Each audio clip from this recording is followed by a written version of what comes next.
दोस्तों, लोगों को लगता है कि मोगली किसी की मनगढ़ंत कहानी का पात्र है। एक लड़का जिसे एक जंगल में भेड़िया का एक दल पालता है।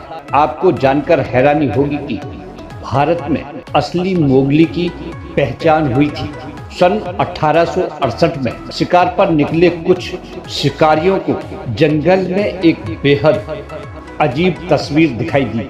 उन्होंने देखा कि एक भेड़िया के झुंड के आगे एक बच्चा तेजी से दौड़ रहा था। वह दौड़ने में पहले हाथों का और पैरों दोनों का इस्तेमाल कर रहा था। किसी को नहीं पता था कि ये बच्चा जंगल में कैसे आया, लेकिन उसे देखकर लग रहा था कि उसे भेड़ियों ने ही पाला था। जंगल में गए शिकारियों ने उसे अगवा करने का सोचा ताकि वे उसे मनुष्यों के बीच ले जा सके।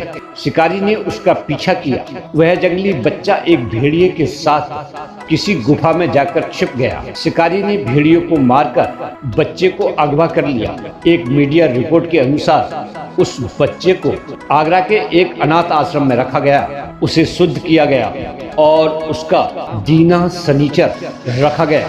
दीना को एक नई जिंदगी को अपनाने में बड़ी तकलीफ का सामना करना पड़ रहा था। दीना बहुत कम खाने पर जिंदा था। उसके दांत कच्चा मांस खाकर नुकीले हो गए थे।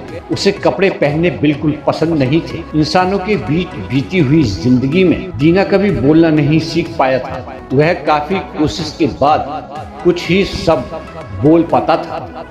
अनाथालय के लोग भी दीना के साथ अच्छा व्यवहार करते थे। लोगों की मदद से दीना कुछ इंसानी सभ्यता सीखने लगा था। अब वह अपने पैरों पर चलने लगा था। दीना को अब पकाया हुआ खाना पसंद आने लगा था।